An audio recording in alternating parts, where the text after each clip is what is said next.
আল্লাহ পাক মানুষ সৃষ্টি করে কি করেছেন সেটা জানার আগে আমরা এটা জানবো যে আল্লাহ রাব্বুল আলামিন যখন একা ছিলেন তারপর আল্লাহ পাক কি করেছেন জানতে ইচ্ছা করে না? আচ্ছা, আজকে আমরা হিস্ট্রিটা বলছি, শুনুন। আল্লাহ পাক একা ছিলেন, তারপর আল্লাহ সৃষ্টি করেছেন আরশে আজিম। আল্লাহ পাক সৃষ্টি করেছেন কি? আরশে আজিম। আরশ কি জিনিস? যেই আরশের ছায়ায় আল্লাহ পাক কিয়ামতের মাঠে 7 শ্রেণীর মানুষকে ছায়া দিবেন, যেদিন এই ছায়া ছাড়া অন্য কোনো ছায়া থাকবে না। আরশটাকে একটু বুঝি। একটা হাদিসের মধ্যে নবী সাল্লাল্লাহু আলাইহি ওয়াসাল্লাম বলেছেন, নবীর নাম শুনলেই দরুদ পড়বেন, বলবেন সাল্লাল্লাহু আলাইহি ওয়াসাল্লাম। নবীজি বলছেন, দেখো এই পৃথিবী থেকে প্রথম মহাবিশ্বের দূরত্ব হচ্ছে 500 বছরের পথ। কত বছর? 500 বছর। এভাবে দ্বিতীয় মহাকাশ থেকে তৃতীয় মহাকাশ দূরত্ব 500 বছরের পথ। এইভাবে প্রত্যেক আসমানের মধ্যে দূরত্ব হচ্ছে কত বছরের পথ? 500। সপ্তম আসমানের উপরে আছে সিদরাতুল মুনতাহা। কি আছে? এটা একটা কুল গাছ, বড়ই গাছ। নাসা আবিষ্কার করতে পেরেছে, অতএব বিশ্ববাসী বিশ্বাস করবে না। নাসা যদি কালকে বলে হ্যাঁ পাওয়া গেছে সিদরাতুল মুনতাহা, তাহলে বিশ্ববাসী বিশ্বাস করবে। একটা শিরকি দর্শন চলছে, কুফরি দর্শন। ও যখন বলবে হ্যাঁ, তখন সবাই বলে হ্যাঁ, যখন তারা বলে না, সবাই বলে না। আল্লাহ পাকের ওহীর জ্ঞানের কোনো মূল্য নাই সবার কাছে, ইল্লা মাশাআল্লাহ। সিদরাতুল মুনতাহার উপরে আছে কুরসি। কি আছে? কুরসি। আল্লাহ পাকের কুরসি, যেটা আপনি আয়াতুল কুরসির মধ্যে পড়েন, ওয়াসিআ কুরসিয়ুহুস সামাওয়াতি ওয়াল আরদ, মানে আল্লাহ পাকের কুরসিটা আসমান জমিনকে ঘিরে রেখেছে। আর বলে রাখি যে প্রত্যেক ফরজ নামাজের পর যে আয়াতুল কুরসি পড়ে, জান্নাতে যাওয়ার জন্য তার একটাই বাধা, মৃত্যু। মৌত হয়ে গেলে জান্নাতে চলে যাবে। একটা হাদিস আসছে, রাত্রেবেলা ঘুমানোর সময় কেউ যদি আয়াতুল কুরসি পড়ে, সারা রাত আল্লাহর পক্ষ থেকে একজন ফেরেশতা তাকে পাহারা দিবে ইনশাআল্লাহ। এই ফেরেশতা তো দেখা যায় না, দেখা যায়? তো কয়দিন পর যদি বলে যে যা দেখা যায় না তা বিশ্বাস করা যাবে না, আসলে কিন্তু এপিস্টেমোলজি তাদের এটাই, যা দেখে না তা বিশ্বাস করে না। পশ্চিমারা কি ফেরেশতায় বিশ্বাস করে? কেন করে না? এটা তো একটা প্রশ্ন। উত্তরটা আমি বলছি আপনাদেরকে। কারণ তাদের জ্ঞান তত্ত্ব হচ্ছে যা চোখে দেখি না, যা পরীক্ষা নিরীক্ষা পর্যবেক্ষণে আসে না, তার কোনো অস্তিত্ব নাই। এটা ওদের ফিলোসফি অফ এডুকেশন, শিক্ষা দর্শন। এটাকে আমরা ফিলোসফির ভাষায় বলি এপিস্টেমোলজি বা জ্ঞান তত্ত্ব। জ্ঞান তত্ত্ব টিচার যারা আছেন তারা বুঝবেন, তাদের জ্ঞান তত্ত্ব এমন। আর আমাদের জ্ঞান তত্ত্ব উল্টা, টোটালি ডিফারেন্ট। আমরা কি বলি? আমরা বলি ওয়াকুলিল হাক্কু মির রাব্বিকুম, সত্য আল্লাহর পক্ষ থেকে আসে। আমরা বলি যে অদৃশ্যে বিশ্বাস না করা পর্যন্ত কেউ মুমিনই হতে পারবে না। ইমানের কয় পিলার? ইমানের কয় পিলার? 6 পিলার।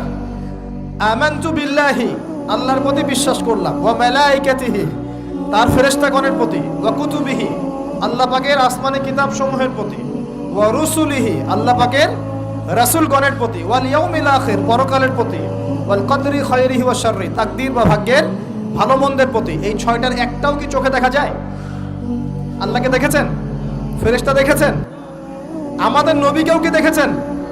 শুধু কোরআনটা আপনি চোখের সামনে দেখছেন, আর কিচ্ছু আপনি দেখছেন না। পরকাল দেখেছেন? তাকদীর ভাগ্য দেখেছেন? কিচ্ছু দেখি নাই। এই 6টা পিলারে বিশ্বাস না করতে পারলে কেউ মুমিন হতে পারবে না। পারবে? আলিফ লাম মিম যালিকাল কিতাবু লা রাইবা ফি হুদাল লিল মুত্তাকিন। কারা মুত্তাকি? আল্লাযীনা ইউমিনুনা বিল গায়বি। এই যে 6টা গায়েবে যারা বিশ্বাস করে, এরা হলো মুমিন, মুত্তাকি। তাহলে আমাদের জ্ঞানের ভিত্তিটা কি? আমরা অদৃশ্যে বিশ্বাস করি। আর ওদের জ্ঞানের ভিত্তি হচ্ছে ওরা চাক্ষুষ যা দেখে তাতে বিশ্বাস করে। এই জায়গাতেই তো পার্থক্য জ্ঞানতাত্ত্বিক। এই কারণেই ওরা ফেরেশতায় বিশ্বাস করে না, আল্লাহ বিশ্বাস করে না, নবী রাসূলগণে বিশ্বাস করে না। তারা বলছে আল্লাহর সন্তান আছে, নাউযুবিল্লাহ। হ্যাঁ, তারা আসমানি কিতাবে বিশ্বাস করছে না, তারা ধর্মের কনসেপ্টে বিশ্বাস করছে না। তারা পরকাল, পুনরুত্থান, হাসর, কিয়ামত, মিজান, পুলসিরাত কিছুই বিশ্বাস করে না। বিশ্বাসগত পার্থক্য এখানে। এখন মুমিন মুসলিম হিসাবে আমরা বিশ্বাস করি আল্লাহ পাকের ফেরেশতা আছে না নাই? আছে। এখন এই ফেরেশতারা 8জন ফেরেশতা, বড় বড় 8জন ফেরেশতা, তারা আল্লাহ পাকের আরশটাকে ধরে রেখেছে। কয়জন ফেরেশতা? 8জন। এই 8জন ফেরেশতা আল্লাহর আরশকে টেনে নিয়ে আসবে কিয়ামতের মাঠে। বলেন সুবহানাল্লাহ। আল্লাহ পাকের এমনও ফেরেশতা আছেন যারা একটা ফুৎকার দিবে, জাস্ট একটা ফু, এক ফুৎকারে পুরো মহাবিশ্ব ধ্বংস হয়ে যাবে। এত শক্তিশালী ফেরেশতা আছে আল্লাহ পাক। আমরা যখন মায়ের গর্ভে ছিলাম, এরকম একজন ফেরেশতাই আল্লাহর পক্ষ থেকে রূহ নিয়ে এসে মায়ের গর্ভে ফুঁকে দিয়েছে এবং আল্লাহর হুকুমে 4টা বিষয় লিখে দিয়েছে। আমরা প্রত্যেকে যখন মায়ের গর্ভে ছিলাম, বয়স ছিল 4 মাস 10 দিন।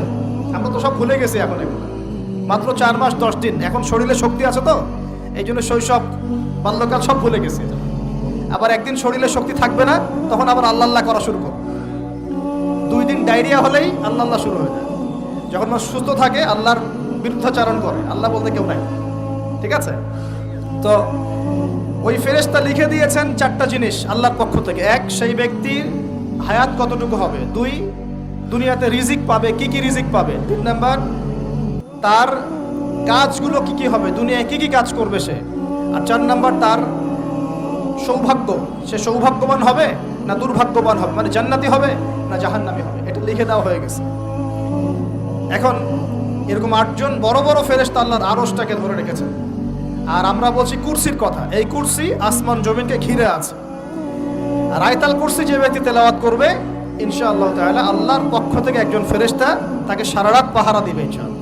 একে অপরকে আল্লাহর জন্য মহব্বত করে। বয়ফ্রেন্ড গার্লফ্রেন্ড ট্রেডিশন বলা হচ্ছে না। বয়ফ্রেন্ড গার্লফ্রেন্ডের হারাম জেনার ভালোবাসা বলা হচ্ছে না। কি বলা হচ্ছে? দিনের জন্য, আল্লাহর জন্য দুজন পরস্পরকে ভালোবাসে, আল্লাহর জন্যই বিচ্ছেদ ঘটে। 5 নাম্বার, সেই ব্যক্তি যাকে, যুবক ভাই শোনেন ভালো করে, সেই ব্যক্তি যাকে কোনো সুন্দরী নারী জেনার জন্য ডাকে। সুন্দরী উচ্চ বংশের কোনো মেয়ে নিজেই জেনা করার জন্য ডাকে, কিন্তু যুবক বলে আমি আল্লাহকে ভয় করি, ইন্নী আখাফুল্লাহ, আমি আল্লাহকে ভয় করি। এরকম যুবক আছে এখনো বাকি সমাজে? এখন তো ইচ্ছা করেই মানুষ জেনা করে। এখন তো জেনা এত সহজ, মানুষ 1000, 1500, 2000 টাকা দিয়ে জেনা করতে পারে। এই সমাজে জেনা সহজ, বিয়ে হয়েছে কঠিন। এই সমাজে জেনাটা সহজ হয়ে গেছে, বিয়েটা কঠিন হয়ে গেছে। এই জন্য বিয়ের ঝামেলা অনেকে যেতে চায় না। জেনা করেই তো আমি যা উদ্ধার করার করছি। বিয়ে করলে খাওয়াতে হবে, নিজের গায়ে দাঁড়াতে হবে, এই লাগবে সেই লাগবে, সুবহানাল্লাহ। কিন্তু প্রিয় ভাই মনে রাখবেন, যদি আপনি জেনা থেকে বেঁচে থাকতে পারেন, আল্লাহ পাক আপনাকে সাক্ষাৎ মৃত্যুর হাত থেকেও বাঁচাতে পারেন।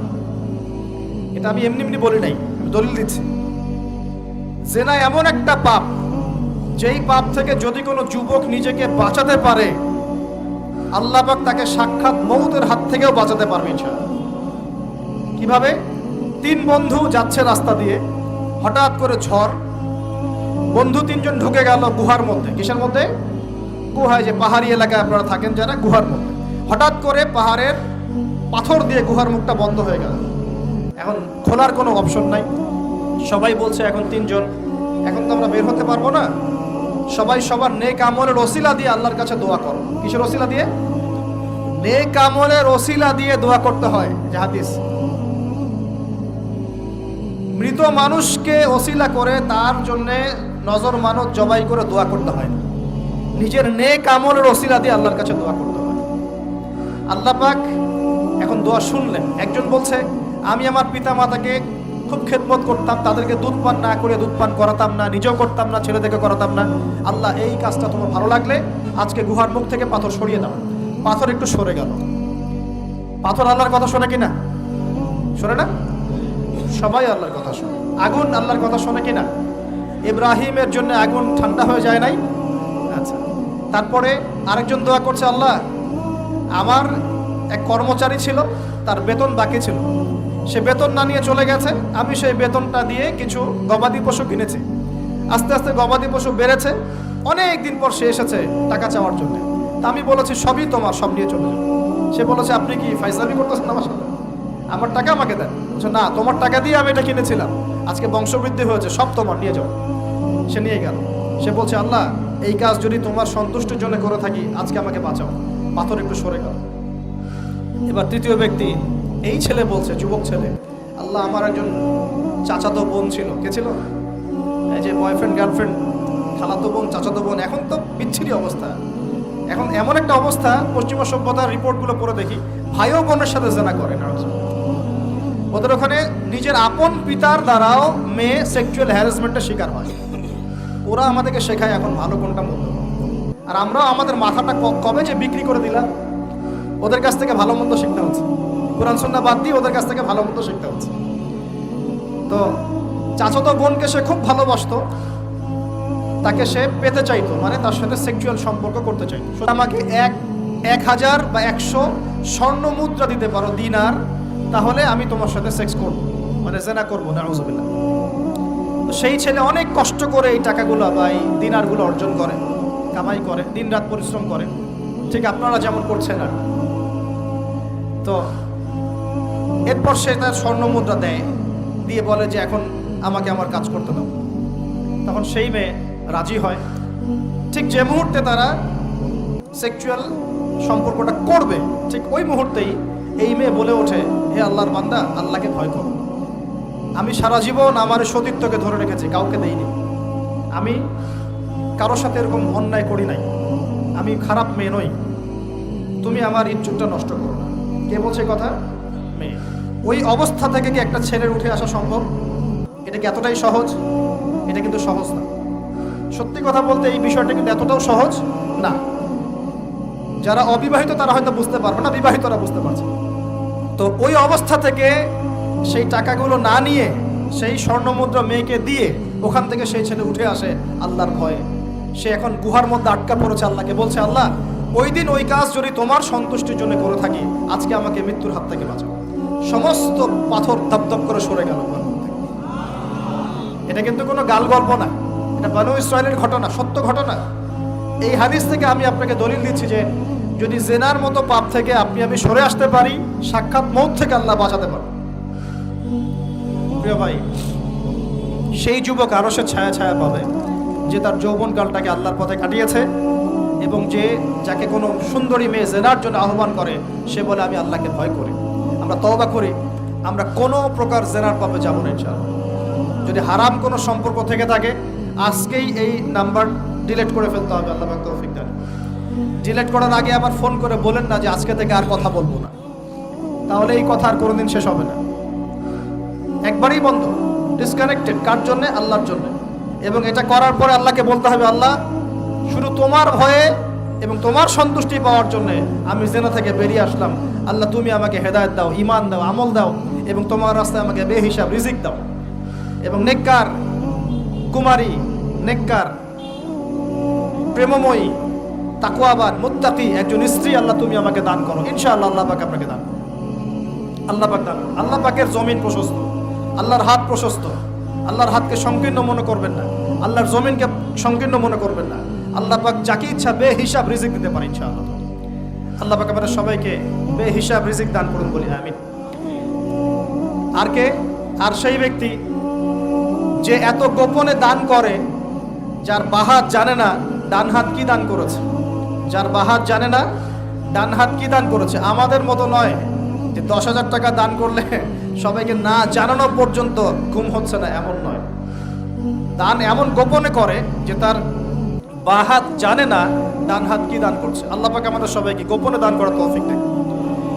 এর মানে এই না যে প্রকাশ্যে দান করা যায় না, প্রকাশ্যেও দান করা যায়। অন্যকে উৎসাহিত করার জন্যে প্রকাশ্যেও দান করা যায়, কিন্তু গোপন দান আল্লাহর কাছে অনেক বেশি পছন্দের। আর 7 নাম্বার সেই ব্যক্তি যে নীরবে নিভৃতে গোপনে আল্লাহর কথা স্মরণ করে কাঁদে এবং তার চোখ দিয়ে অশ্রু প্রবাহিত হয়। এই 7 শ্রেণীর মানুষকে আল্লাহ পাক কিয়ামতের মাঠে আরশের ছায়া দিবে ইনশাআল্লাহ। আমরা কি পেতে চাই? আল্লাহ পাক এই আরশ সবার আগে সৃষ্টি করেছেন।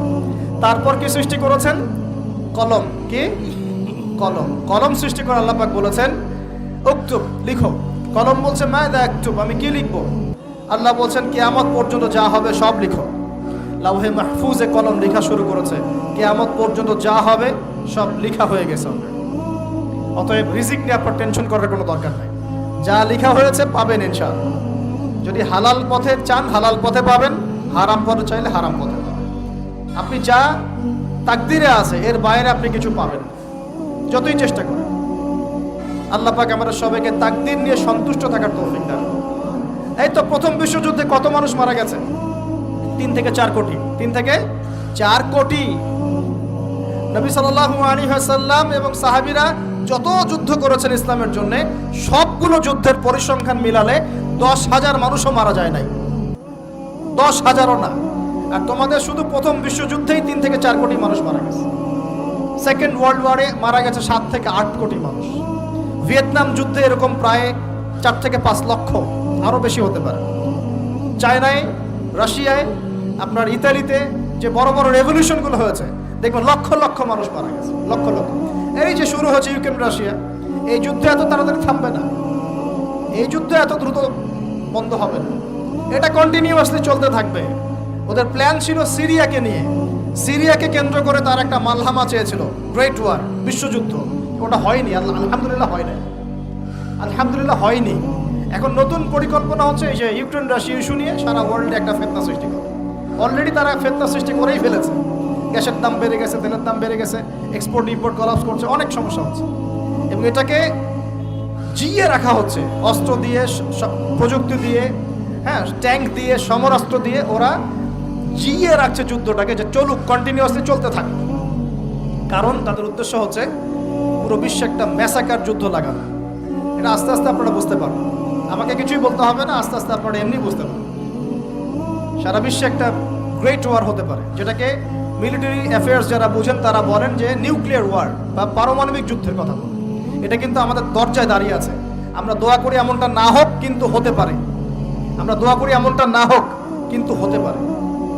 হলে কি হবে সেই চিন্তা আমাদের করতে হবে। তো যারা বলে ইসলাম তরবারির জোরে ছড়িয়েছে, তাদের এইসব কথা বলার কোনো অধিকার নাই, এতে লজ্জা করা উচিত। কারণ শুধু ফার্স্ট ওয়ার্ল্ড ওয়ারেই 3 থেকে 4 কোটি মানুষকে তারা মেরে ফেলেছে। আমরা কি তরবারের জোরে ইসলাম প্রচার করেছি, নাকি আদর্শের জোরে হয়েছে? আদর্শ দেখে, মুসলিমদের চরিত্র দেখে, তাদের চারিত্রিক মাধুর্য দেখে, কোরআন সুন্নাহর প্রামাণ্যতা দেখে লক্ষ লক্ষ মানুষ ইসলাম কবুল করেছে, আলহামদুলিল্লাহ। এখনো করছে, আলহামদুলিল্লাহ। এখন যে সারা বিশ্বে মানুষ মুসলিম হচ্ছে, কোন জায়গায় মুসলিমরা গলার জোরে, তরবারের জোরে ইসলাম প্রচার করছে দেখান দেখি। এখন কি বিশ্বে মানুষ মুসলিম হচ্ছে না? হচ্ছে কি না? পশ্চিমা সভ্যতার মানুষরা মুসলিম হচ্ছে না? এখন কি আমরা যুদ্ধ করছি? তরবারি দিয়ে ওদেরকে ধরে রেখেছি, এই ইসলাম কবুল কর, এটা বলেছে? প্রিয় ভাইরা, এটা বলতে চাচ্ছিলাম, ফেরেশতারা বলেছেন রক্তপাত ঘটাবে আর ফাসাদ সৃষ্টি করবে। তারা কি সঠিক না ভুল? ফেরেশতারা সঠিক না ভুল? সঠিক। তারা কি গায়েব জানতেন? উত্তর না। তারা কিসের আলোকে বলেছেন? ওই যে বাসিরা, দূরদর্শিতা। জিন জাতি যা করেছে এরা তো তাই করতে পারে। আল্লাহ পাক কি বলছেন? আল্লাহ পাক বলছেন ইন্নী আ'লামু মা লা তা'লামুন, আমি যা জানি তোমরা তা জানো না। মানে আমার অনেক শুকরগুজার বান্দা থাকবে যারা আমার আনুগত্য করবে, আমার বিরুদ্ধাচরণ করবে না। আমরা ওই বান্দাদের অন্তর্ভুক্ত হতে চাই, আল্লাহ পাক কবুল করুন। এটা বলে রাখি যে জান্নাতের 120টা কাতার হবে। কয় কাতার? 120 কাতার। এর মধ্যে 80টা কাতার হবে উম্মতে মুহাম্মাদের মধ্য থেকে। এবার আল্লাহ পাক আদম আলাইহিস সালামকে সৃষ্টি করলেন নিজ হাতে। সূরা সাদের মধ্যে আল্লাহ পাক বলেছেন খলাকতু বিয়াদাই, আমি নিজ হাতে ওকে সৃষ্টি করেছি। আল্লাহর হাত কেমন সেটা ব্যাখ্যা করার দরকার নাই, এগুলো নিয়ে চিন্তা করতে যাবেন না। আল্লাহ পাকের মতোই, কারোর সাথে সাদৃশ্যপূর্ণ নন। আল্লাহ পাক এবার আদম আলাইহিস সালামকে সৃষ্টি করে নাম শিক্ষা দিলেন। মুআল্লামা আদামাল আসমাআ কুল্লাহা, এই মহাবিশ্বের যত জ্ঞান আল্লাহ পাক আদম আলাইহিস সালামকে শিক্ষা দিলেন। বলেন সুবহানাল্লাহ। এখান থেকে দলিল পেলাম আমাদের পিতা বানর থেকে হয় নাই, আমাদের পিতাকে আল্লাহ পাক সৃষ্টি করেছেন। আমাদের পিতাকে কে সৃষ্টি করেছেন? আল্লাহ রাব্বুল আলামিন। তাও আবার নিজ হাতে, মানে কি? ভালোবাসা দিয়ে, ভালোবেসে, মহব্বতের সাথে। এই খলাকতু বিয়াদাই, আমি নিজ হাতে সৃষ্টি করেছি, এই কথা মানুষ ছাড়া, আদম আলাইহিস সালাম ছাড়া অন্য কারো জন্য আল্লাহ পাক বলেন নাই। অন্য সবার জন্য আল্লাহ পাক বলেছেন ইযা আরাদা শাইআন আইয়াকুলা লাহু কুন ফায়াকুন। যখন আল্লাহ পাক কিছু করতে চান খালি বলেন কুন, হও, ফায়াকুন, হয়ে যায়। ওখানে আল্লাহ পাক বলেন নাই সাগর সৃষ্টি করেছে হাত দিয়ে, এই গ্রহ নক্ষত্র সৃষ্টি করেছে আমার হাত দিয়ে। আল্লাহ পাক এমনটা বলেন নাই। আদম আলাইহিস সালামকে আল্লাহ পাক কত মহব্বত করেন, আল্লাহ পাক বলছেন যে আমি তাকে আমার নিজ হাতে সৃষ্টি করেছি। আর আজকে তোমরা শেখাচ্ছ মানুষকে, আস্তাগফিরুল্লাহ, যে মানুষ বানর থেকে হয়ে যায়। কত বড় কুফরি, কত বড় শিরক, কত বড় লজ্জা। নিজের সম্মান মানুষ নিজে ভাবে নষ্ট করতে পারে, নিজের সম্মান নিজে নষ্ট করতে পারে। আমাদেরকে আল্লাহ সৃষ্টি করেছেন আদম আলাইহিস সালাম থেকে। তারপরে যান, শুধু সৃষ্টি করেন নাই, আল্লাহ পাক সমস্ত নাম শিক্ষা দিয়েছেন। নাম মানে এখানে শুধু নাম, মঙ্গল, নেপচুন, প্লুটো এগুলো না। নাম মানে হচ্ছে জ্ঞান। নাম মানে কি? জ্ঞান। একটা এক্সাম্পল দেই, যখন আপনি বাচ্চাকে বলেন যে A for Apple, A for কি অ্যাপল যে শিখাচ্ছেন, অ্যাপল বলতে কিন্তু সে শুধুমাত্র একটা ওয়ার্ড শিখে না, ও কিন্তু শিখে অ্যাপল মানে একটা এমন কিছু যেটা খেতে হয়। কি করতে হয়?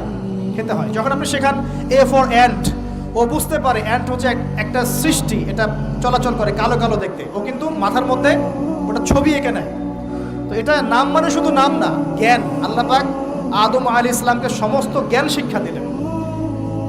আল্লামাল ইনসান মা লাম ইয়ালাম, আল্লাহ বলছেন আমি মানুষকে সেই জ্ঞান শিক্ষা দিয়েছি যা মানুষ জানতো না। মানে আমরা সৃষ্টিগতভাবে জ্ঞানী ছিলাম না, আল্লাহ পাক জ্ঞান শিক্ষা দিয়েছেন। কোন জ্ঞান শিক্ষা দিয়েছেন? যে জ্ঞান ফেরেশতাদেরও ছিল না। বলেন সুবহানাল্লাহ। আল্লাহ পাক জ্ঞান শিক্ষা দিয়ে ফেরেশতাদের সামনে নিয়ে গিয়ে বলছেন তোমরা এই নামগুলো বলো দেখি। ফেরেশতারা বলছেন লা ইলমা লানা ইল্লা মা আল্লামতানা, আল্লাহ আমাদের তো সেই জ্ঞান নাই, যা আপনি শিখিয়েছেন অতটুকুই জানি, এর বেশি জানি না। এবার আল্লাহ পাক বলছেন ইয়া আদম আম্বিহুম বিআসমাইহিম, আদম তুমি সব নাম বলে দাও দেখি। আদম আলাইহিস সালাম সমস্ত নাম ধর করে সব বলে দিলেন। আমাদের পিতা জ্ঞানী ছিলেন না? ছিলেন না? আল্লাহ পাক নিজে তাকে জ্ঞান শিক্ষা দিয়েছে। আর আমরা বলছি মানুষ আস্তাগফিরুল্লাহ অন্য প্রাণী থেকে আসছে। সুবহানাল্লাহ, কত অদূরদর্শী মানুষেরা, কত সুদূর প্রসারী একটা কুফরি মতবাদ। এবার আল্লাহ পাক আদম আলাইহিস সালামকে বলছেন তুমি নাম বলে দাও, তিনি সব নাম বলে দিলেন।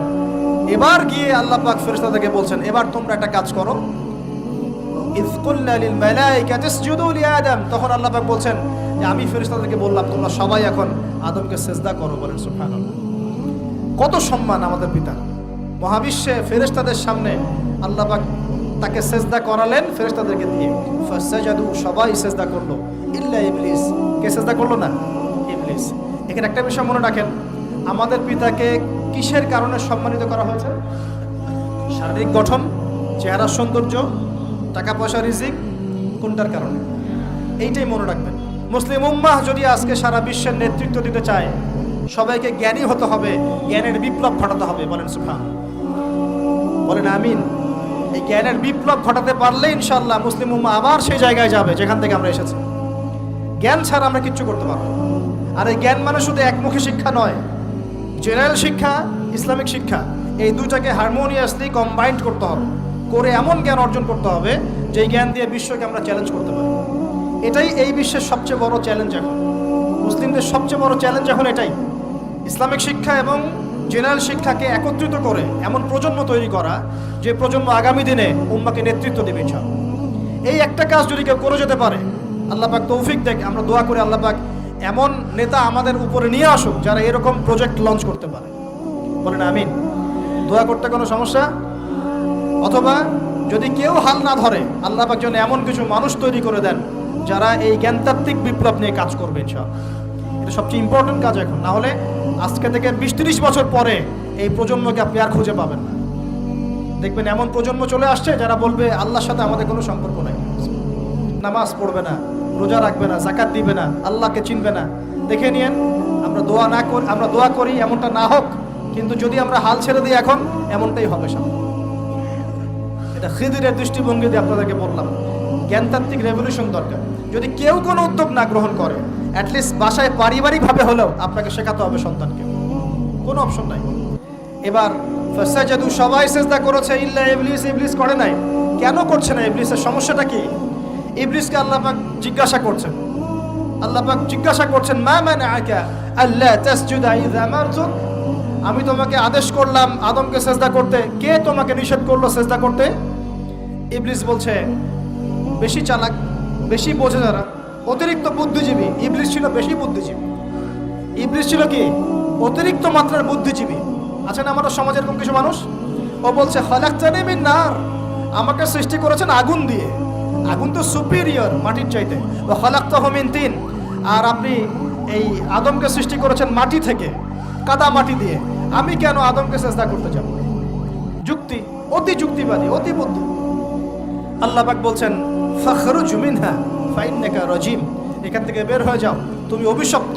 ফাইন্না আলাইকা লা'নাতা ইলা ইয়াউমিদ্দিন, আমার আদেশ লঙ্ঘন করার কারণে কিয়ামত পর্যন্ত তোমার উপর লানত, অভিশাপ বর্ষিত। আল্লাহ পাক তাড়িয়ে দিলেন, একদম থ্রোন অ্যাওয়ে। আমরা বলি না আউযু বিল্লাহি মিনাশ শাইতানির রাজিম, রাজিম শব্দের মানে হচ্ছে বিতাড়িত, থ্রোন অ্যাওয়ে, কার্সড, যাকে অভিশাপ করা হয়েছে। এবার ভালো করে শোনেন প্রিয় ভাই, ইবলিসের এই স্টেটমেন্টগুলো শোনেন। এবার ইবলিস বলছে রব্বি আনজিরনি ইলা ইয়াউমি ইউবআসুন। এই স্টেটমেন্টটা ভালো করে শোনেন। ইবলিস বলছে রব্বি, হে আমার রব। ইবলিস বলছে রব্বি, হে আমার রব। ইবলিস বলছে রব্বি, হে আমার রব, আমাকে অবকাশ দিন, আনজিরনি, আমাকে অবকাশ দিন, ইলা ইয়াউমি ইউবআসুন, কিয়ামত দিবস পর্যন্ত। ইবলিস আল্লাহকে বিশ্বাস করে কি করে না? ইবলিস আস্তিক না নাস্তিক বলেন? ইবলিস বলছে রব্বি। রব্বি মানে কি? হে আমার রব। রব্বি মানে রব না, রব্বি মানে আমার রব। রব্বুন মানে রব, রব্বুহু তার রব, রব্বুহুম তাদের রব, রব্বুকা মানে তোমার রব, রব্বুকুম মানে তোমাদের রব, রব্বি মানে কি? আমার রব, রব্বুনা আমাদের রব। এটা গ্রামার, বুঝতে পারছেন? ইবলিস বলছে রব্বি মানে কি? হে আমার রব, আনজিরনি, আমাকে অবকাশ দিন, ইলা ইয়াউমি ইউবআসুন, কিয়ামত দিবস পর্যন্ত। ইবলিস আস্তিক না নাস্তিক? তাহলে এখন বলেন তো, আমরা যারা দুনিয়াতে আল্লাহকে অস্বীকার করছি তারা ইবলিসের চেয়ে বড় না ছোট? দলিল দিলাম তো, নাকি এমনি এমনি বললাম? আচ্ছা, আল্লাহ পাক বলছেন যাও, ফাইন্নাকা মিনাল মুনজারিন, তোমাকে অবকাশ দেয়া হলো। কারণ কিয়ামত পর্যন্ত সময় আল্লাহর কাছে খুব বেশি কিছু না, এক দিনেরও কম, অল্প সময়, একটা সকাল একটা সন্ধ্যার মতো। ঠিক আছে, দিলাম, যাও। এবার ইবলিস চ্যালেঞ্জ করছে। এই চ্যালেঞ্জটা আমাদের সবাইকে মনে রাখতে হবে, সারা জীবন ইবলিসের এই স্টেটমেন্টটা মনে রাখতে হবে। সেটা কি? ইবলিস বলছে ফাবিমা আগওয়াইতানি, সূরা আরাফ পড়ে দেখবেন। ইবলিস বলছে ফাবিমা আগওয়াইতানি, আপনি যে আদমের কারণে আমাকে আজকে বের করে দিলেন জান্নাত থেকে, লা আকুদান্না লাহুম সিরাতাকাল মুস্তাকিম, আমি সেই আদমের সরল পথে ওত পেতে বসে থাকবো, চুপটি খাপটি মেরে বসে থাকবো, খাপটি মেরে ওর জন্য বসে থাকবো। আর সুম্মা লাতিয়ান্না মিন বাইনি আইদিহিম, আমি অবশ্যই তার সামন থেকে আসবো। সুম্মা লাতিয়ান্নাহুম মিন বাইনি আইদিহিম, আমি আদম সন্তানদের সামন থেকে আসবো, সামন থেকে মানে সরাসরি ওয়াসওয়াসা দিব। ওয়া মিন খালফিহিম, পেছন থেকে আসবো মানে পিছন থেকে ওয়াসওয়াসা দিব। ওয়া আন আইমানিহিম, ডান দিক থেকে ওয়াসওয়াসা দিব। ওয়া আন শামাইলিহিম, বাম দিক থেকে আসবো। ওয়া লা তাজিদু আকসারাহুম শাকিরিন, আপনি বেশিরভাগ আদম সন্তানকে শুকরগুজার পাবেন না। ইবলিস ঠিক বলেছে না ভুল বলেছে? বেশিরভাগ মানুষ নামাজ পড়ে না, বেশিরভাগ মানুষ সুদ খায় কি খায় না, বেশিরভাগ মেয়ে এখন বেপরদায় চলে কি চলে না, বেশিরভাগ মানুষ এখন অন্যায় করে কি করে না, বেশিরভাগ মানুষই আল্লাহ থেকে দূরে চলে। ইবলিস কিন্তু ঠিকই বলেছে, ঠিক বলে নাই?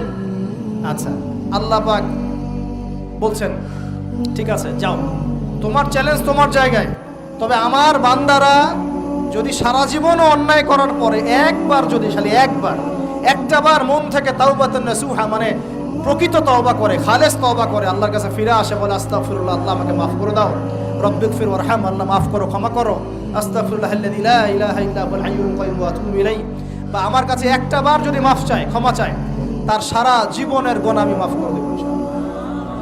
আর কি চাই? ওই যে বললাম না, আমাদেরকে ভালোবেসে আল্লাহ সৃষ্টি করেছেন। এবার ইবলিস চলে গেল, আর আদম আলাইহিস সালামের পাঁজর থেকে আল্লাহ পাক সৃষ্টি করলেন হাওয়া আলাইহিস সালাম। মানে সুবহানাল্লাহ, কারণ সঙ্গিনী ছাড়া আমরা চলতে পারবো না। পারবো? যারা চিরকুমার সঙ্গে নাম লেখাচ্ছ, এগুলো থেকে বের হয়ে আসো। এখন চিরকুমার থাকার টেন্ডেন্সি মানুষের, চিরকুমার থাকতে হবে কেন? সঙ্গী দরকার আছে কি নাই? আছে। একা একা লাগে, মানুষ একা একা চলতে পারে না। ইব্রাহিম আলাইহিস সালাম একা চলে আসছেন, তার সাথে সারা আলাইহিস সালাম ছিলেন।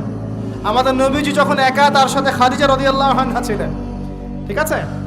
ঠিক একইভাবে আদম আলাইহিস সালাম একা একা জান্নাতে, আল্লাহ পাক তার পাঁজর থেকে সৃষ্টি করলেন কাকে? হাওয়া আলাইহিস সালাম। বলে রাখি, হাওয়া আলাইহিস সালাম ছিলেন পৃথিবীর সবচেয়ে সুন্দরী নারীদের একজন। দুজন নারীকে সবচেয়ে সুন্দরী বলা হয়। কয়জন? একজন হাওয়া আলাইহিস সালাম, আর একজন ইব্রাহিম আলাইহিস সালামের স্ত্রী সারা আলাইহিস সালাম। মনে থাকবে? এখানে মনে রাখবেন, নিজে যদি পবিত্র থাকেন, নিজের চরিত্রকে পবিত্র রাখেন, ইনশাআল্লাহ আপনি সব দিক থেকে ভালো একজন মেয়ে পাবেন। নিজের চরিত্র ঠিক থাকবে না, জিনা করবেন, 10 ঘাটের পানি খেয়ে আসবেন, দেখবেন যাকে বিয়ে করেছেন ও 15 ঘাটের পানি খেয়ে আসে। সতর্ক থাকবেন, আল্লাহ পাক হেফাজত করুন, বলি আমিন। এবার তারা দুজন জান্নাতে থাকতে লাগলেন। আল্লাহ পাক বলছেন, একটু মনোযোগ দেন, আল্লাহ বলছেন যে তোমরা দুজন জান্নাতে থাকো। ফাকুলা মিনহা রাগাদান হাইসু শি'তুমা, জান্নাতে যা ইচ্ছা তোমরা খাও, কোনো সমস্যা নেই, থাকো খাও। ওয়ালা তাকরাবা হাদিহি শাজারা, কিন্তু একটা আদেশ করছি তোমাদেরকে, এই যে গাছটা দেখছো এই গাছের কাছেও যাবে না। শব্দগুলো বোঝার চেষ্টা করো। আল্লাহ পাক বলছেন না যে গাছের ফল খাবে না, আল্লাহ পাক বলছেন গাছের কাছেও যাবে না।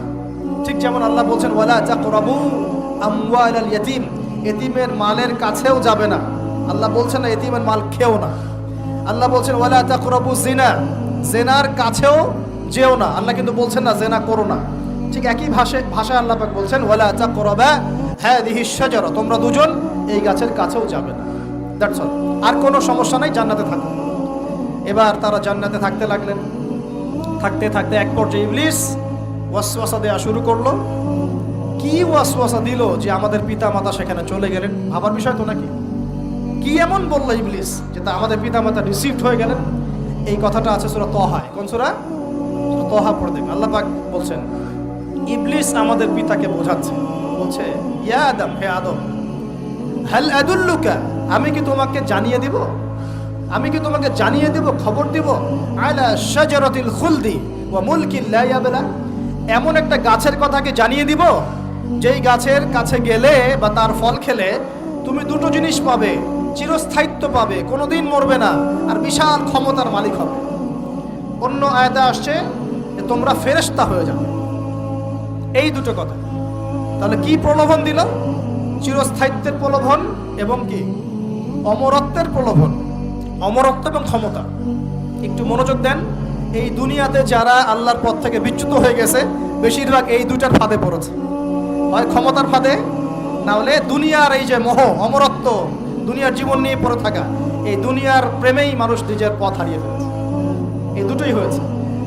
এক পর্যায়ে পিতা মাতা চলে গেলেন, ফল খেয়ে ফেললেন, যদিও বা ফল খাওয়ার কথাটা কোরআনে নাই, কোরআনে আছে তারা গাছের কাছে চলে গেলেন। কি হলো গাছের কাছে যাওয়ার পরে? ফালাম্মা যাকাশ শাজারা, ফালাম্মা যাকাশ শাজারা, আল্লাহ পাক বলছেন যখন তারা গাছের কাছে চলে গেলেন। ভাই লক্ষ্য করেন, যখন তারা গাছের কাছে চলে গেলেন প্রথম যে ঘটনা ঘটলো, বাদাত লাহুমা সাওআতুহুমা, তাদের যে কাপড় ছিল জান্নাতের কাপড়, গায়ে কাপড়টা ধাপাস করে খুলে পড়ল। এখানে যদি আপনার কাপড়টা খুলে যায় কেমন লাগবে? বা কেউ যদি জোর করে কাপড় আপনার খুলে ফেলে কেমন লাগবে? কেউ যদি 10 জন জোর করে ধরে আপনার কাপড় খুলে দেয় কেমন লাগবে? আপনি নিজের জীবনের চাইতে বেশি কাপড়টা ধরে রাখার দিকে মনোযোগী হবেন না? আমাদের পিতা মাতাকে শয়তান জান্নাতে ফেরেশতাদের সামনে নগ্ন করে দেবে, কাপড় খুলে পড়ে গেল। তার মানে জান্নাতে আমাদের পিতা মাতাকে নগ্ন করেছে কে? ইবলিস।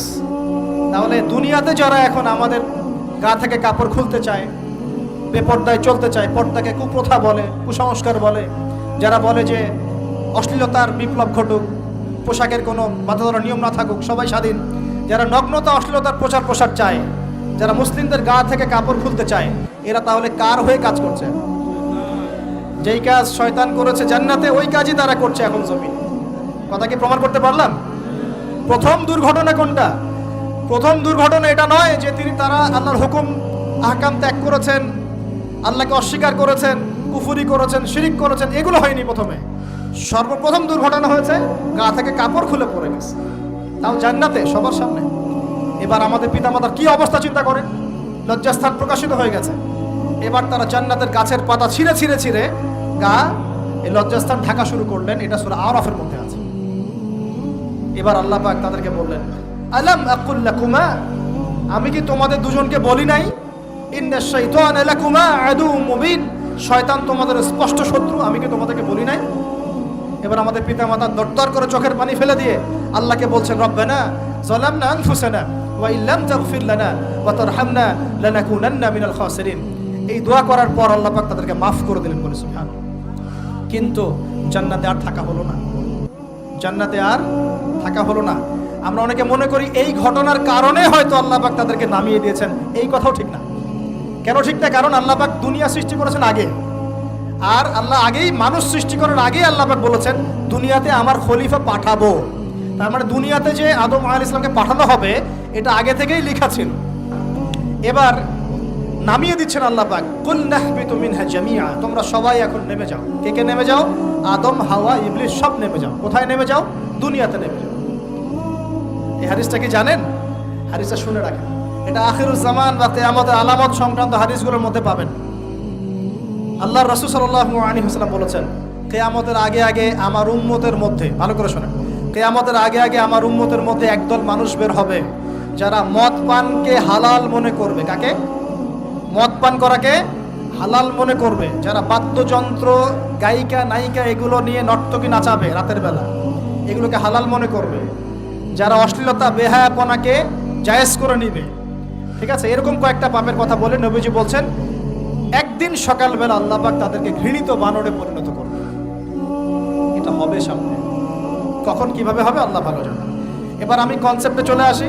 এই যে পৃথিবীতে নেমে আসলাম, তাহলে আমরা কোত্থেকে আসছি ভাই? আমরা কি পৃথিবীর অধিবাসী ছিলাম? আমরা জান্নাতে ছিলাম, ওখান থেকে আল্লাহ পাক পাঠিয়েছেন। এবার পৃথিবীতে এসে আদম আলাইহিস সালামের যুগে খুব একটা দুর্ঘটনা ঘটে নাই, একটা ঘটেছে। কয়টা? একটা। ভাই হাবিলের কুরবানি কবুল হয়, কাবিলের অন্তর্দাহ হয়, জ্বালা হয়। কেন হাবিলেরটা কবুল হবে, কাবিলের কেন হচ্ছে না? এই হিংসার বশবর্তী হয়ে কাবিল হাবিলকে হত্যা করে ফেলে। হত্যা করে লাশটা দাফন করার পদ্ধতিও তার জানা ছিল না। আল্লাহ কাককে পাঠালেন, কাককে দেখে সে শিখল। প্রথম দুর্ঘটনা হচ্ছে হাবিল কাবিলের দুর্ঘটনা। বলে রাখি, আজকেও নিজের ভাইয়ের বেশে বহু কাবিল মুসলিম সমাজের মধ্যে ঘুরে বেড়ায়। নিজের ভাইয়ের লেবাসে, পোশাকে, সুরতেই বহু কাবিল এখনো কিন্তু মুসলিম সমাজে ঘুরে বেড়ায়। তো আমরা কাবিলদেরকে কাবিলের পরিণতি সম্পর্কে সচেতন করতে চাই। হাবিল বলেছিল, তুমি যদি আমাকে মারতে আসো, আমি তোমাকে মারার জন্য হাত বাড়াবো না। হাবিল জান্নাতে যাবে আর কাবিল জাহান্নামে যাবে। কেন কাবিল জাহান্নামে যাবে? নবীজি বলেছেন, পৃথিবীর প্রথম হত্যাকাণ্ড সংগঠিত করেছে কাবিল। এ কারণে পৃথিবীতে যত খুন হবে, সমস্ত খুনের পাপের একটা অংশ কাবিলের আমলনামায় যোগ করা হবে। বলে নাউজুবিল্লাহ। একটা কথা মনে রাখবেন, সদকায়ে জারিয়া যেমন আছে, গুনাহে জারিয়াও আছে। একটা মদের দোকান দিয়েছেন, যত মানুষ মদ খাচ্ছে, সমস্ত গুনার একটা অংশ আপনার কাঁধে আসছে। সিনেমা হল করেছেন, মানুষ সারাদিন নেকটা ছবি দেখে, নগ্ন ছবি দেখে, যত মানুষ এখানে পাপ করবে, সমস্ত পাপের একটা অংশ আপনার কাঁধে যাবে। আবার একটা মাদ্রাসা করেছেন, যত মানুষ এখানে দ্বীনি ইলম শিখবে, এই নেকির একটা অংশ আপনি পাবেন ইনশাআল্লাহ।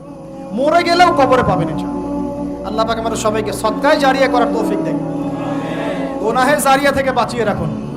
খুব খেয়াল রাখবেন, আল্লাহ পাক আমাদের হেফাজত করুন বলি আমি। এবার ওই যুগ শেষ, নূহ আলাইহিস সালামের যুগ। এই যুগে আল্লাহর একই সুন্নাত। নূহ আলাইহিস সালাম 950 বছর দাওয়াত দিলেন, 40টা বা 80টা পরিবার ইসলাম কবুল করেছে, বাকিরা করে নাই। যারা করে নাই আল্লাহ পাক তাদেরকে ডুবিয়ে মারলেন, যারা করেছে আল্লাহ পাক উদ্ধার করলেন। সোজা কথা। আজকে সারা পৃথিবীতে যত মানুষ আমরা বেঁচে আছি না, আমরা কোনো না কোনোভাবে ওই 80 পরিবারের সদস্য। আমরা ভাই ভাই, আমরা ওই ফ্যামিলি, 80 ফ্যামিলির অন্তর্ভুক্ত। কিরকম করে? নূহ আলাইহিস সালামের 4 সন্তান ছিল। কয় সন্তান? এক সন্তানের নাম হচ্ছে হাম। কি নাম? হাম। হাম ছিল একটু কালো বর্ণের। হামকে দিয়ে আফ্রিকার কন্টিনেন্টে যত মানুষ দেখছেন ব্ল্যাক স্কিনের, কালো স্কিন, এরা সবাই হামের বংশধর। মজা না বিষয়টা? মানুষের অস্তিত্ব পৃথিবীতে, ইতিহাস, এগুলো খুব ইন্টারেস্টিং টপিক। ইতিহাস পড়তে থাকলে আপনি ডুবে যাবেন। কত কি যে বিশ্বে হয়েছে আর কত কিছু হবে সামনে, সুবহানাল্লাহ। তখন আপনার অস্তিত্ব জানান দিবে যে আমি কত ক্ষুদ্র, মহাবিশ্ব কত বড়, আল্লাহ কত বড়, কত সময় চলে গেছে আর আমি এই সময় কি করছি। এক ভাইয়ের নাম শাম। এই শামকে কেন্দ্র করে এই আরবের যে মানুষগুলো আছে, অ্যারাবিয়ান, এরা শামের বংশধর। আরেক ভাইয়ের নাম ইয়াফাস। কি নাম? ইয়াফাস। ইয়াফাসের বংশধর হচ্ছে পশ্চিমারা, মানে রোমক যারা, তারা। আরেক ভাইয়ের নাম ছিল কেনান। কি নাম? কেনান। এ ঈমান নিয়ে আসে নাই, ওই যে প্লাবনে ডুবে মরে গেছে। মরে যাওয়ার পরে আদম আলাইহিস সালাম বলেছিল, আল্লাহ আমার পরিবারের অন্তর্ভুক্তকে মাফ করে দাও। আল্লাহ বলেছেন, লাইসা মিন আহলিক, সে তোমার পরিবারের কেউ না। নবীর সন্তান হওয়ার পরেও ঈমান না আনার কারণে সে জাহান্নামে গেছে। আর আমরা আর কি এমন মানুষ, অমুক আলেমের সন্তান, অমুক বক্তার সন্তান, হ্যাঁ, অমুক পীরের নওয়াবজাদা, অমুক তমুক, এইসব বড়াই করে লাভ নাই। আমল, আকীদা, ঈমান যদি ঠিক না থাকে, আমাদের বংশ পরিচয় আমাদেরকে বাঁচাতে পারবে, আমাদের দেশ, জাতীয়তাবাদ, বর্ণ বাঁচাতে পারবে না। যার যার কবরে তাকে তাকে যেতে হবে। নিজের আমল নিয়ে ফিকির করেন, নিজের কবর নিয়ে ফিকির করেন, অন্যের দিকে চোখ দেওয়া বন্ধ করেন, আগে নিজের কবর ফিকির করেন। আল্লাহ পাক সবাইকে তৌফিক এনায়েত করুন বলি। যারা বুদ্ধিমান তারা নিজেকে নিয়ে ব্যস্ত থাকে, যারা যারা অহংকারী উদ্ধত এরা মানুষের পিছনে পড়ে থাকে। আল্লাহ পাক আমরা সবাইকে নিজের চেহারা আয়নায় দেখার তৌফিক দান করুন। হ্যাঁ প্রিয় ভাইরা, নূহ আলাইহিস সালামের যুগ চলে গেল, 950 বছর দাওয়াত দেওয়ার পরে এই পরিণতি হয়েছে। এরপরে আসছে ইব্রাহিম আলাইহিস সালামের সময়। আল্লাহ পাক তাকে উদ্ধার করেছেন, অগ্নি পরীক্ষা থেকে বাঁচিয়েছেন, নমরুদকে আল্লাহ পাক ধ্বংস করেছেন। আল্লাহ পাক এরপরে এনেছেন আদ জাতি। আদ জাতির হুদ আলাইহিস সালাম এবং তার অনুসারীদেরকে আল্লাহ পাক বাঁচিয়েছেন, বাকিদেরকে ধ্বংস করে দিয়েছেন ঝড় দিয়ে, বায়ু প্রবাহ দিয়ে। সামুদ জাতি এসেছে, সামুদ জাতিকে আল্লাহ পাক ধ্বংস করেছেন বজ্রপাত দিয়ে, বিদ্যুৎ দিয়ে। আর সালেহ আলাইহিস সালাম এবং তার অনুসারীদেরকে বাঁচিয়ে দিয়েছেন। ফেরাউনের যুগ এসেছে, আল্লাহ পাক মূসা আলাইহিস সালাম এবং বনু ইসরাইলকে বাঁচিয়েছেন, ফেরাউনকে ডুবিয়ে মেরেছেন লোহিত সাগরে। ঈসা আলাইহিস সালামের যুগ আসছে, একই সুন্নাত। ঈসা আলাইহিস সালামকে আল্লাহ পাক শুধু রক্ষাই করেন নাই, নিজের কাছে উঠিয়ে নিয়েছেন। সুবহানাল্লাহ। তিনি আবারও আসবেন পৃথিবীতে ইনশাআল্লাহ। যতদিন না তিনি আসছেন এবং এই পৃথিবীতে 40 বছর রাজত্ব না করছেন, কিয়ামত হবে না ইনশাআল্লাহ। যতদিন পর্যন্ত ঈসা আলাইহিস সালাম আবার ব্যাক না করছেন এবং এই জেরুজালেম থেকে সারা বিশ্বে খিলাফা কায়েম না করছেন, 40 বছর শাসন না চালাচ্ছেন, কিয়ামত হবে না ইনশাআল্লাহ। এটা সামনে অপেক্ষা করছে। এবং নবী সাল্লাল্লাহু আলাইহি ওয়াসাল্লামের যুগে আবু জেহেল, আবু লাহাব বা সাহেবাদেরকে আল্লাহ পাক ধ্বংস করেছেন, আল্লাহর নবী এবং সাহাবীদেরকে আল্লাহ পাক সম্মানিত করেছেন। আপনি কি পুরো হিস্ট্রির মধ্যে একটা সুন্নত দেখতে পাচ্ছেন, কমন সুন্নত? কি সুন্নত?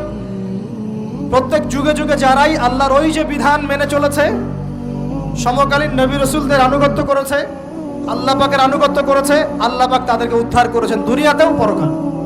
প্রত্যেক যুগে যুগে যারাই আল্লাহকে মানে নাই, রাসূলকে মানে নাই, আল্লাহর আসমানি কিতাবকে মানে নাই, বিরুদ্ধাচরণ করেছে, কুফরি করেছে, শিরক করেছে, আল্লাহ পাক সবাইকে ধ্বংস করে দিয়েছেন, কারো কোনো পরোয়া করেন। এই সিলসিলা আজও অব্যাহত আছে, আগামীতেও থাকবে ইনশাআল্লাহ। এখন আমরা যারা এখন বেঁচে আছি, আমরা নবী সাল্লাল্লাহু আলাইহি ওয়াসাল্লামের ইন্তেকালের প্রায় 1450 বছর পরের মানুষ। আল্লাহর নবী এসেছেন এমন সমাজে, যে সমাজে শিরকের পাপ চলছে, সুদের পাপ চলছে, দুর্নীতি চলছে, আপনার কন্যা সন্তানকে জীবিত হত্যা করা হচ্ছে, আপনার মাদক দ্রব্যের সয়লাভ চলছে, মেয়েদের অধিকার দেওয়া হচ্ছে না, হ্যাঁ, গোত্রীয় হানাহানি চলছে। ওই সমাজটাকে তিনি 23 বছরের মধ্যে পাল্টে ফেললেন। কত বছর? 23 বছর। কিভাবে পাল্টালেন? উত্তর, তিনি প্রথমে জ্ঞানের চর্চা করেছেন। কিসের চর্চা? জ্ঞানের। আল্লাহ পাক প্রথম ওহী নাযিল করেছেন, ইকরা বিসমি রাব্বিকাল্লাযী খালাক, পড়ুন আপনার রবের নামে যিনি আপনাকে সৃষ্টি করেছেন। নবী সাল্লাল্লাহু আলাইহি ওয়াসাল্লাম সাহাবীগণ কোরআনের 6টা হক আদায় করেছেন। কয়টা হক? 6টা। তারা কোরআন পড়া শিখেছেন। আমরা সবাই কোরআন পড়া শিখবো তো ইনশাআল্লাহ। তারা কোরআনের অর্থ শিখেছেন। আমরা কোরআনের অর্থ শিখবো তো ইনশাআল্লাহ। তারা কোরআনের আদেশগুলো মেনেছেন। আমরা কোরআনের সব আদেশ মানবো তো ইনশাআল্লাহ। তারা কোরআনের সমস্ত নিষেধগুলো বর্জন করেছেন। আমরা নিষেধ বর্জন করবো তো ইনশাআল্লাহ। তারা কোরআনের দাওয়াত মানুষের কাছে পৌঁছে দিয়েছেন। আমরা কোরআনের দাওয়াত দিব তো ইনশাআল্লাহ। এবং 6 নাম্বার, তারা কোরআনের বিধানগুলোকে বাস্তবায়ন করেছেন। আমরাও বাস্তবায়নের চেষ্টা করবো তো ইনশাআল্লাহ। এই 6টা হক আদায়ের ফলে 23 বছরের ব্যবধানে জাহেলি মক্কা একদম সোনালী মক্কায় পরিণত হয়েছে। 23 বছর পরের মক্কায় আপনি কোনো সুদ পাবেন, কোনো শিরক পাবেন, কোনো মূর্তি পূজা পাবেন, কোনো মেয়ের অপমাননা পাবেন, কোনো জেনা, কোনো ব্যভিচার, কোনো ধর্ষণ, কিছু পাবেন? 23 বছর পরের মক্কায় কোনো পাপ পাবেন না। কিভাবে সমাজ পরিবর্তন হলো?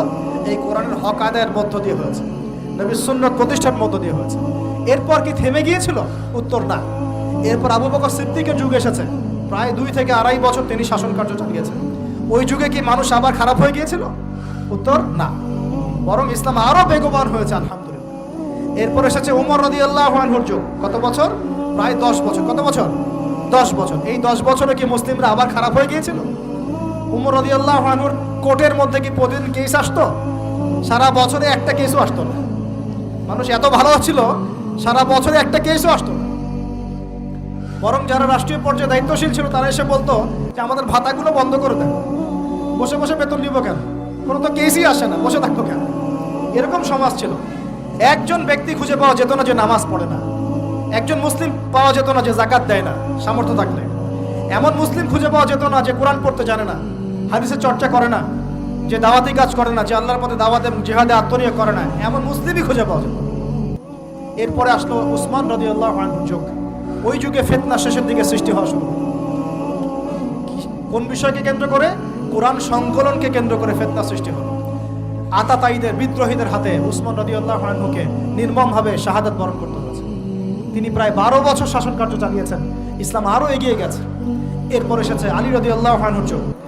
আলী রাদিয়াল্লাহু আনহুর খেলাফতে ওই উসমান রাদিয়াল্লাহু আনহুর ঘটনাকে কেন্দ্র করে, হত্যাকাণ্ডকে কেন্দ্র করে মুয়াবিয়া রাদিয়াল্লাহু আনহু এবং আলী রাদিয়াল্লাহু আনহুর মাঝখানে একটা ব্যাটল, একটা যুদ্ধ হয়ে গেছে।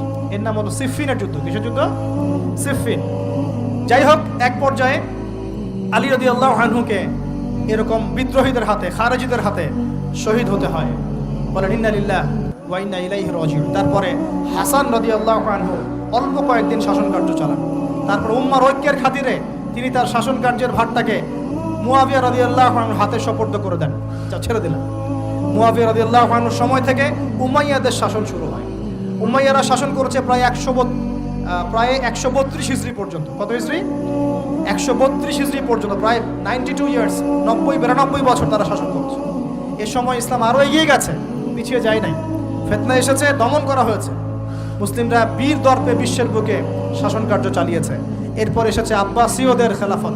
জাব নদীর যুদ্ধে উমাইয়াদের পরাজয়ের পরে আব্বাসীয়রা ক্ষমতায় আসে। তারাও ইসলামকে এগিয়ে নেওয়ার চেষ্টা করছিল, ইসলাম এগিয়ে যাচ্ছিল, জ্ঞান বিজ্ঞানের প্রসার হচ্ছিল। আলহামদুলিল্লাহ, ইসলাম পিছিয়ে যায় নাই, মুসলিমরা পিছিয়ে যায় নাই। সারা বিশ্বে দাপটের সাথে আমরা চলেছি। তারপর আস্তে আস্তে ওই আব্বাসীয়দের পতন শুরু হলো। কাদের হাতে? এই তাতারিদের হাতে, মঙ্গোলিয়ানদের। মাত্র 40 দিনের ব্যবধানে পুরো বাগদাদের মধ্যে প্রায় 20 থেকে 25 লক্ষ মানুষকে হত্যা করা হয়েছে। বাইতুল হিকমা ধ্বংস করে দেওয়া হয়েছে, লাইব্রেরি ধ্বংস করে দেওয়া হয়েছে, বইপত্রকে নদীতে ফেলে দেওয়া হয়েছে। তারা ছিল উগ্র জাতি। মঙ্গোলিয়ানদের নাম শোনে নাই? হালাকু খান নাম শুনেছেন? চেঙ্গিস খান, হালাকু খান নাম শোনে নাই? ওদের হাতে মুসলিমদের ব্যাপক দমন পীড়ন সহ্য করতে হয়েছে। এভাবে যুগে যুগে তারপর ক্রুসেডাররা আসছে। ক্রুসেড, একটা, দুইটা, তিনটা ক্রুসেড হচ্ছে। আস্তে আস্তে উসমানীয়দের রাইজিং হয়েছে, ফাতেমি খেলাফত এসেছে, মামলুকদের শাসন এসেছে। এদিকে মোগলরা শাসন করেছে, কর্ডোভার দিকে আব্দুর রহমান তারা শাসন করেছে। মানে এক কথায় সারা বিশ্বে মুসলিম শাসন ছিল। অটোমান এম্পায়ার 1923 এই সময়ের দিকে, 1914 থেকে 1923 এই সময় পর্যন্ত অটোমান এম্পায়াররাই বিশ্বে ছিল।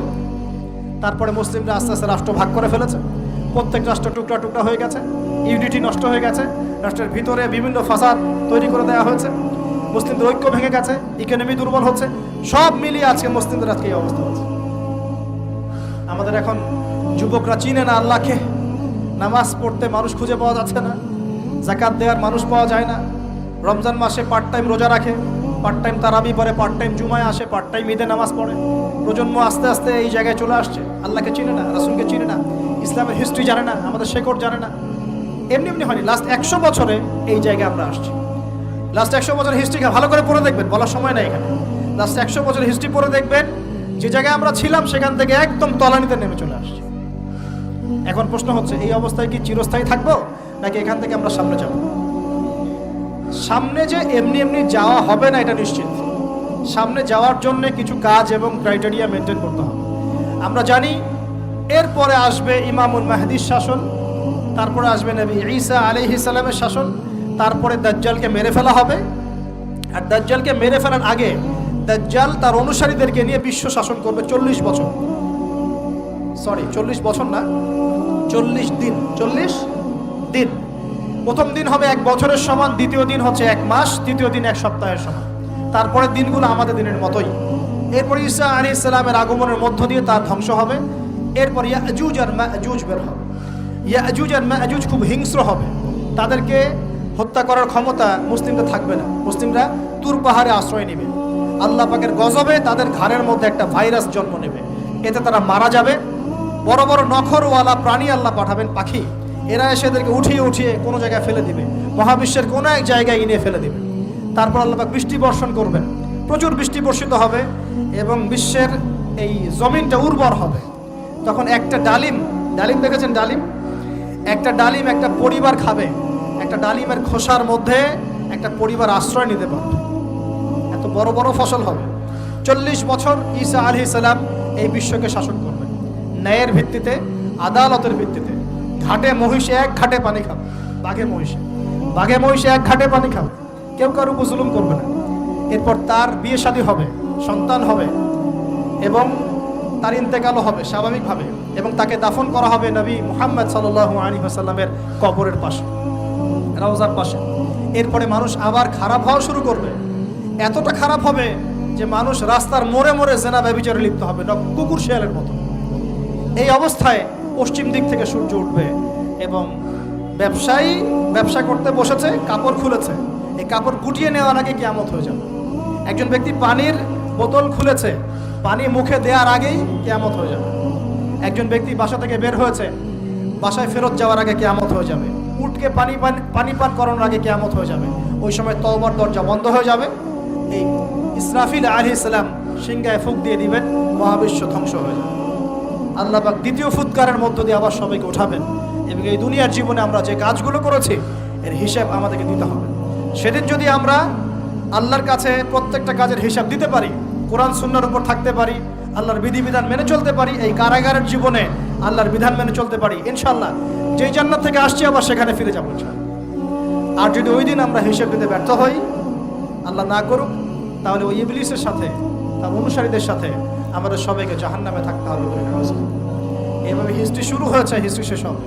এই দুনিয়া চিরস্থায়ী হবে না, আর আমাদের অবস্থা এমন থাকবে না। এখন শেষ কথা হচ্ছে, এই অবস্থা থেকে উত্তরণের জন্য আমাদের কি করণীয় আছে? উত্তর, আমাদের প্রথম দরকার জ্ঞান চর্চা। কি দরকার ভাই? জ্ঞান চর্চা, প্রচুর জ্ঞান চর্চা প্রয়োজন। জ্ঞান নাই কিছুই করতে পারবো না। দ্বিতীয় কাজ হলো আমাদের সবার দরকার জানা অনুযায়ী আমল করা। জানা অনুযায়ী আমল করা, যে যত বেশি জানি আমল করার চেষ্টা করি, আল্লাহ পাক তৌফিক দান করেন। এরপর দরকার আদর্শ পরিবার গড়ে তোলা। পারিবারিক আদর্শ সুন্দর হলে পরে সমাজটা সুন্দর হবে ইনশাআল্লাহ। আল্লাহ পাক আমাদের সবাইকে আদর্শ পরিবার গড়ার তৌফিক দান করেন। দিনদার মেয়েকে বিয়ে করবেন, দিনদার ছেলেকে বিয়ে করবেন, অল্পে তুষ্ট থাকবেন, পরিবারের বিষয়ে সবর করবেন এবং সন্তান সন্ততিদেরকে মানুষ করে যাওয়ার চেষ্টা করবেন। এরপর দরকার আমাদের হালাল রিজিক। সবাই যদি হালাল রিজিকে সন্তুষ্ট থাকি, সমাজের মধ্য থেকে অন্যায় এমনি অটোমেটিক কমে যাবে ইনশাআল্লাহ। প্রত্যেকটা কাজ করার আগে চিন্তা করব কিভাবে করলে হালাল হবে, কিভাবে করলে হারাম হবে। এরপর দরকার নবী সাল্লাল্লাহু আলাইহি ওয়াসাল্লামের সুন্নাহ মাফিক জীবন গড়া। 24 ঘন্টার দিন রাতে যে কাজগুলো আছে, এই কাজগুলোকে নবীর সুন্নত অনুযায়ী করার চেষ্টা করব। আল্লাহ পাক তৌফিক দান করুন বলি আমি। আরও দরকার আমর বিল মারুফের কাজ করা, মানে সৎ কাজে আদেশ করা। আমাদের সবাইকেই দাওয়াতি কাজ করতে হবে। একজন দুজন করবে, বাকিরা করবে না এমন নয়, সবাইকেই পার্ট টাইম হলেও দাওয়াতি কাজ করতে হবে। নামাজ আপনি পড়ছেন, নামাজের দাওয়াত দেন। আপনি যাকাত দিচ্ছেন, যাকাতের দাওয়াত দেন। আপনি রমজান মাসে রোজা রাখছেন, অন্য ভাইকেও রোজা রাখতে উৎসাহিত করেন। আপনি সুদ খাচ্ছেন না, অন্য ভাইকেও নিষেধ করেন, ভাই আপনিও খায় না। আমি যা করি সেটা আপনি অবশ্যই প্রচার করবেন, আপনি যা করেন সেটা আপনি প্রচার করবেন, যা করেন না সেটা বলতে যাওয়ার দরকার।